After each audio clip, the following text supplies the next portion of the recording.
इस क्वेश्चन को दोस्तों आप ग्राफ से बहुत ज्यादा इजीली सॉल्व कर सकते हैं। आइडेंटिफाई करने लायक बात यह है कि बेस जो है वो 1 से छोटा है, ठीक है, तो हम इसे ग्राफ से ही सॉल्व करेंगे। डन। इनइक्वालिटीज है, पूछा गया है कि log to the base half x is greater than log to the base 1/3x, ये किस रेंज में सही है? दो बातें आपको जानने की जरूरत है इसमें। एक, log of 1 with any base is equal to 0, एक फॉर्मूला तो ये यूज होगा, and log to the base a is always equal to 1। ये दो बातों का इस्तेमाल हम इस क्वेश्चन को सॉल्व करने में करेंगे, ठीक है। अब log to the base half 1 0 होगा, मतलब ग्राफ 1 से तो पास होगा ही होगा, ठीक है ना। ये ग्राफ जो है 1 से पास होगा। ये दोनों के दोनों ग्राफ 1 से पास होंगे। समझिए कि ये पॉइंट है 1/2 और ये पॉइंट है 1/3, ठीक है। अब अगर log टू द बेस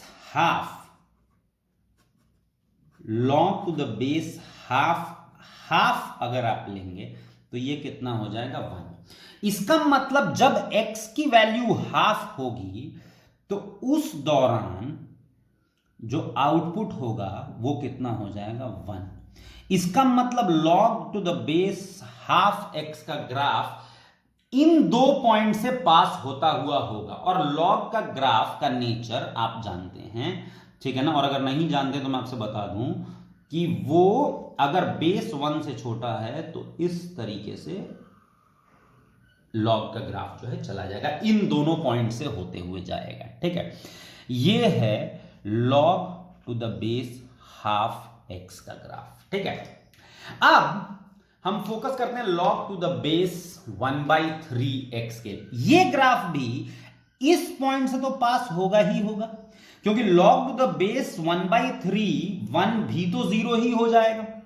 इसका मतलब इस पॉइंट से पास होगा। और दूसरा किस पॉइंट से पास हो रहा होगा? जब आप x की वैल्यू 1/3 रखेंगे तो log टू द बेस 1/3 भी क्या हो जाएगा? 1। इसका मतलब 1/3 जब आप वैल्यू रखेंगे तो उस दौरान ग्राफ यहां पे होगा। तो इसका मतलब log to the base 1/3x का ग्राफ जो है सेम नेचर का ग्राफ बनेगा, सिर्फ और सिर्फ ये रहेगा कि वो कहां से पास हो रहा होगा? इधर से आते हुए, इधर से जाते हुए ये इधर चला जाएगा ग्राफ, और ये हो जाएगा log to the base 1/3x का ग्राफ। नेगेटिव साइड में हम देख रहे हैं कि log टू द बेस 1/3 का ग्राफ जो है वो ऊपर है as compare to log to the base 1/2 का ग्राफ, और ऊपर है मतलब कम नेगेटिव है। इसका मतलब ये वैल्यू बड़ी हो गई।